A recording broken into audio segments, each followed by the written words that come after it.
Imagine viver em uma sociedade caçadora-coletora da Idade da Pedra. Sabe, você está com seu povo, todos reunidos ao redor de uma fogueira, caçando e coletando. E então, um dia, você vai até a costa e vê essas coisas pequenas e marrons flutuando no oceano. Parecem ilhas, mas você nunca as viu. É quase como se parecessem ilhas marrons que estão se movendo, mas elas têm essas árvores altas e brancas saindo delas e estão se movendo. Você não sabe o que são, e então, eventualmente, elas desaparecem no horizonte. Estranho. Então seu povo cria uma espécie de folclore em torno dessas estranhas coisas que parecem ilhas flutuantes. Você descarta, mas por precaução recua ainda mais para as montanhas e se isola, só por via das dúvidas. Muitas luas e sóis se passam, você nem sabe quantos. Seus filhos crescem e têm seus próprios filhos, e novas crianças e gerações passam, e passam, e passam. Um dia você olha para o céu, ouve um barulho alto e vê algo brilhante voando. Lembra um peixe voador. Você não sabe o que é. Brilha um pouco e apenas desliza pelo céu. Um dia, andando na floresta, você vê algo que parece fantasmas.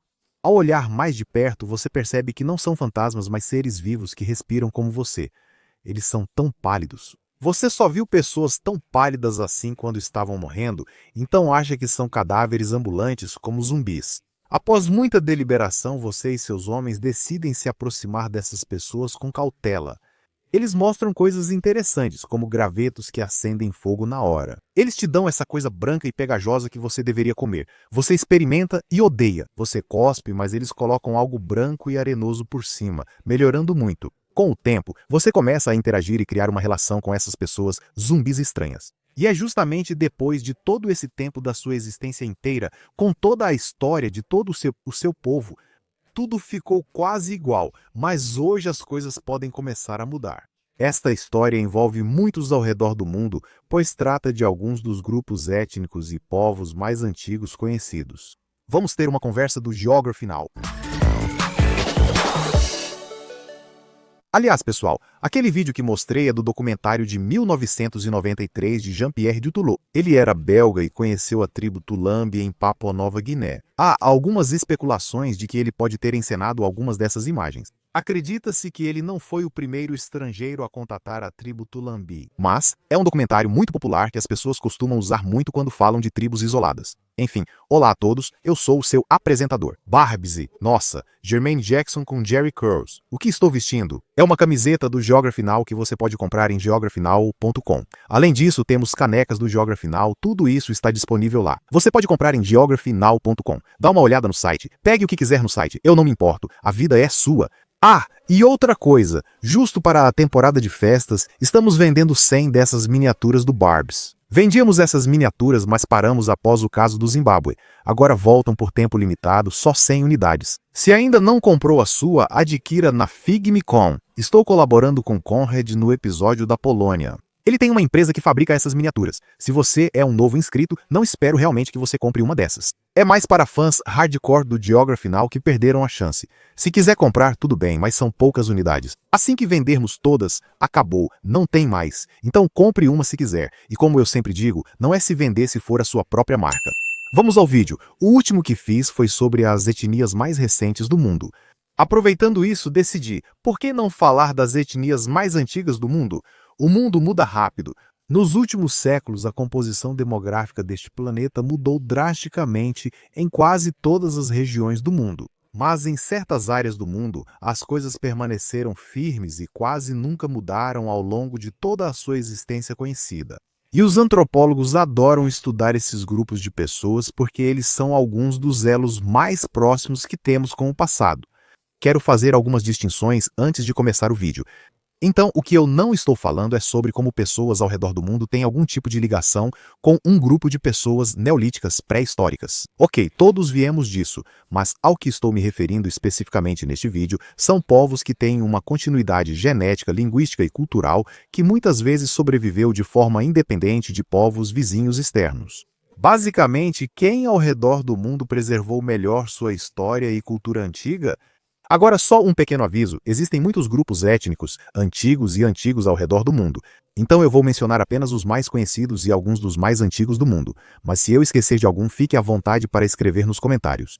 Eu não consigo. São muitos para listar, mas vou passar pelos mais conhecidos. Fique à vontade para escrever qualquer coisa nos comentários se eu esquecer de algo, ok? Então, com isso, vamos para o nosso primeiro continente, a Ásia. Primeiro, vamos para a ilha do Japão. No Japão, a maioria se identifica com o povo Yamato. Esses povos migraram do leste asiático e se estabeleceram nas ilhas do Japão. No Japão, especialmente no norte, Hokkaido e ilhas próximas, e no sul, ilhas Ryukyu, vivem os povos mais antigos que historicamente ocuparam essas regiões. No norte, você tem o povo Ainu, que geneticamente não tem nenhuma relação com a maioria Yamato do Japão. Eles eram conhecidos por terem mais pelos faciais e por serem um pouco mais robustos e fortes. E então você tem os habitantes das ilhas Ryukyu do Sul, que descendem do povo Jomon. E agora essas pessoas são cidadãos japoneses. Mas eles têm uma das histórias mais antigas de todo o Japão, que remonta a algo entre 15 e 20 mil anos, muito mais antiga do que a do povo Yamato. Indo mais a oeste, encontramos o povo Veda do Sri Lanka, um dos mais antigos da Ásia. Eles antecedem os povos indo-arianos e dravidianos na Índia por milhares de anos. Especula-se que tenham cerca de 30 mil anos de história, apesar dos milhares de anos de habitação dos povos dravidianos do sul da Índia. E depois, mais tarde, com a chegada dos povos singaleses e depois com a colonização europeia, tudo isso acontecendo, eles ainda assim sobreviveram até hoje. Eles falavam uma antiga língua védica, mas hoje ela se misturou ao singalês. Raramente alguém fala a versão pura da língua védica. É uma língua criticamente ameaçada de extinção e não tem relação com as línguas indo-arianas ou dravídicas. É algo próprio. Da mesma forma, as populações pré-austronésias das ilhas do Sudeste Asiático também figuram entre os grupos mais antigos. Povos como os habitantes das ilhas Andamão, sentineleses do norte, Mon, Mundas e outros grupos nas Filipinas também existiram, muito antes dos austronésios ocuparem as ilhas. Muito semelhantes aos povos Veda, eles ainda viviam em suas próprias sociedades e mantinham seus próprios modos de vida, e até certo ponto suas próprias línguas. Depois, indo ao norte, na Ásia Central, encontramos os povos Evenki ou Tungucicos, da atual Sibéria. Indo um pouco mais para o leste, você chega aos povos Shushki/Kordiak. Esses grupos étnicos ainda existem na Rússia e compartilham cerca de 10 mil anos de história. Eles se tornaram cidadãos russos, mas ainda mantêm suas identidades ancestrais. Agora, vamos para a Europa. A Europa é interessante porque se você quiser saber quais são as coisas mais antigas da Europa, precisa ver o que existia antes dos grupos da família linguística indo-europeia. E ainda restam alguns na Europa. Por exemplo, no extremo norte você tem os povos fínicos, lapões e urálicos. Hoje são conhecidos como finlandeses, estonianos, húngaros e outros povos urálicos da Rússia. Os povos fínicos têm entre 6 e 8 mil anos. Os povos urálicos, Sami e lapões da Lapônia, hoje no norte da Europa, têm história mais antiga, de cerca de 10 mil anos. Os pastores seminômades da região norte da Lapônia mantêm seus costumes há muito tempo. Se você seguir um pouco mais ao sul, chegará à ilha da Sardenha, no Mediterrâneo. A Sardenha é uma anomalia muito única porque antes da latinização, eles falavam uma língua nurágica que não era indo-europeia. Apesar de grande parte da língua ter desaparecido, ainda há fragmentos dela no sardo, que é meio que um tipo de língua italianizada parecida com o italiano. Eles ainda preservam palavras da antiga língua pré-indo-europeia. Os sardos se veem como sardos antes de italianos, mostrando uma identidade diferente do restante da Itália. E então chegamos aos gregos. Eles falam uma língua indo-europeia, mas o grego é um ramo isolado que não originou outras línguas. Ela meio que ficou do jeito que era desde então. E sim, os gregos têm cerca de mais ou menos 10 mil anos de história estimada. O Cáucaso é basicamente uma área de transição entre Europa e Ásia, dependendo de como você considerar. Eles possuem alguns dos grupos mais antigos com línguas isoladas, como os kartvelianos, que se tornaram os georgianos, e os circassianos. E mesmo que eles falem uma língua indo-europeia, ela também é uma língua isolada, assim como o grego. Os armênios são um dos povos mais antigos da região do Cáucaso. Estudo genético de 2017 revelou que genomas mitocondriais de 52 esqueletos antigos da Armênia têm entre 7.800 e 8.000 anos. Por isso, especula-se que sejam um dos povos mais antigos da região. Mas então chegamos provavelmente ao mais famoso e notável, o povo basco. Eles são uma das culturas mais antigas da Europa. Especula-se que tenham raízes que remontam à Idade do Bronze, abrangendo uma área que hoje fica entre a Espanha e a França. A língua basca é uma das anomalias mais únicas de toda a Europa porque não é indo-europeia, e eles conseguiram mantê-la e preservá-la por tanto tempo. Ela não tem outros parentes, é um idioma isolado. E hoje eles têm seus próprios costumes, cultura e língua únicos. Sempre foram bascos, nunca realmente espanhóis ou franceses, apenas o povo basco. Agora vamos passar para as Américas, América do Norte e do Sul. Agora, esse caso é interessante ao analisar as tendências demográficas da América do Norte e do Sul. Os povos migraram pela ponte de terra de Beringia, do que hoje é a Rússia, para o que hoje é o Alasca, e depois migraram para o sul. Mas aqui está a questão. Você pensaria que os povos mais próximos da ponte de terra seriam os mais antigos? Não, na verdade é o contrário. Ao chegarem ao continente americano, as pessoas se moveram rapidamente para o sul.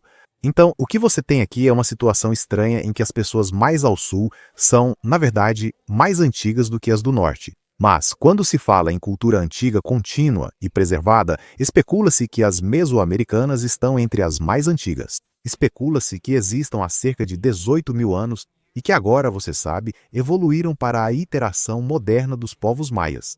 Embora as civilizações tenham surgido há cerca de 3 a 5 mil anos, acredito que a mais antiga seja a dos Olmecas. Na América do Sul, há os povos Quechua, Aimará e vários grupos amazônicos. Acredita-se que sua cultura preservada remonte a cerca de 10 mil anos. Então você também tem os povos Nadene, ou os atabascanos, que na verdade migraram das áreas do norte mais ao sul, até o que hoje são os territórios Navajo e Apache do Arizona e Novo México. Acredita-se que a história deles tenha cerca de 10 a 12 mil anos, mas ao norte estão os Inuit e Yupik do Ártico. Eles têm uma história recente de 5 a 10 mil anos. Interessante. Quanto mais ao sul você vai nas Américas, mais antiga é a história, e quanto mais ao norte, mais recente ela fica. É meio interessante como isso acontece. Vamos ao continente africano, lar de alguns dos povos mais antigos, e seguimos para o norte da África. Apesar de mais recentes, estão entre os grupos mais antigos a preservar sua cultura ancestral. Primeiro encontramos os berberes, ou Amazigh. Amazigh e o outro termo são sinônimos. Amazigh é como eles se autodenominam. Os Amazigh são os povos mais antigos do norte da África, habitando várias regiões da costa do Mediterrâneo e também o interior do Saara africano. Eles têm cerca de 10 mil anos de história preservada conhecida. As línguas deles são mais antigas que todas da região e o norte da África pertence aos povos Amazigh. No leste da África, os povos antigos mais preservados são os nilóticos e cuxíticos. Os grupos de povos nilóticos têm uma língua que se estende por toda a região que hoje é o Saara Central, principalmente no Chade, até o Vale do Rio Nilo. Enquanto os povos cuxíticos vivem principalmente no que é o leste da África, eles têm seus próprios grupos linguísticos cuxíticos. Para encontrar os povos mais antigos da África, vá para as regiões central e sul do continente. Na Tanzânia, existem os povos Hadza e Sandawe. São povos isolados e únicos, sem relação com outros. Antes pensavam que esses povos eram parentes dos Khoisan pelos sons de clique em suas línguas, mas estudos genéticos mostraram que não são. Nesse sentido, há também os povos San, Khoisan e San Bushman no sul da África. Eles vivem principalmente no deserto do Kalahari, África do Sul e Botsuana. E então você chega aos vários grupos pigmeus da África Central, embora eles também sejam conhecidos como povos caçadores-coletores das florestas da África Central ou povos das florestas. Conheci alguns deles na República Centro-Africana. Eles disseram que não se importam com o termo pigmeu, pois ele abrange todos os grupos relacionados das florestas da África Central. Você já deve ter ouvido falar deles. Pertencem a 3 principais famílias linguísticas: Mbanga, Mbuti e Tuá. Especula-se que a história antiga desse povo abrange cerca de 20 mil anos. Parece que se especula que a história dos San Bushman e dos Khoisan remonta a cerca de 30 mil anos, os mais antigos da África. É isso que você precisa saber, certo? Então acha que a história acabaria aqui. Porque você provavelmente assumiria que a cultura antiga, mais antiga, conhecida e preservada, estaria provavelmente na África. Porque, sabe, tem a teoria da migração africana e tal, mas na verdade não é. Acredite ou não, a cultura mais antiga conhecida e preservada até hoje está na Oceania, especificamente na Austrália. A comunidade aborígene australiana ou os nativos indígenas australianos têm uma cultura contínua. Antropólogos acreditam que ela existe há cerca de 40 a 60 mil anos, e papuas e melanésios têm história semelhante. Há evidências arqueológicas de humanos na Austrália há cerca de 40 a 50 mil anos. Isso é anterior à Revolução Neolítica e à ocupação do restante do mundo fora da África. Alguns locais, como Magibebe, sugerem até 65 mil anos. Você acredita? Isso é anterior à Revolução Neolítica. Tempos como os que estamos falando, tipo Idade da Pedra? É muito louco porque essas pessoas sabiam como lidar com o continente. Tipo, eles tinham todas as formas possíveis de sobreviver e prosperar. Quem conhece a Austrália sabe que o ambiente é naturalmente hostil. Essas pessoas estudaram e sabiam como se virar com tudo. Eles sabiam identificar animais venenosos, caçar, o que comer ou evitar. Essas pessoas conheciam o continente. Mérito para os nativos australianos, cara. Então é isso aí. Esses são alguns dos, não todos, mas alguns dos povos mais conhecidos e antigos da Terra que mantiveram e preservaram seus costumes ancestrais. Mesmo com a modernização, este mundo tem mudado cada vez mais rápido nos últimos séculos. Mas, apesar das mudanças rápidas, algumas coisas permanecem iguais. Às vezes, tudo bem se apegar ao passado, pois ele nos tornou quem somos e devemos isso a ele. Você só aprende a seguir em frente conhecendo o passado. Um brinde. Espero que tenha gostado do vídeo e aprendido algo. Fique tranquilo. Fique ligado.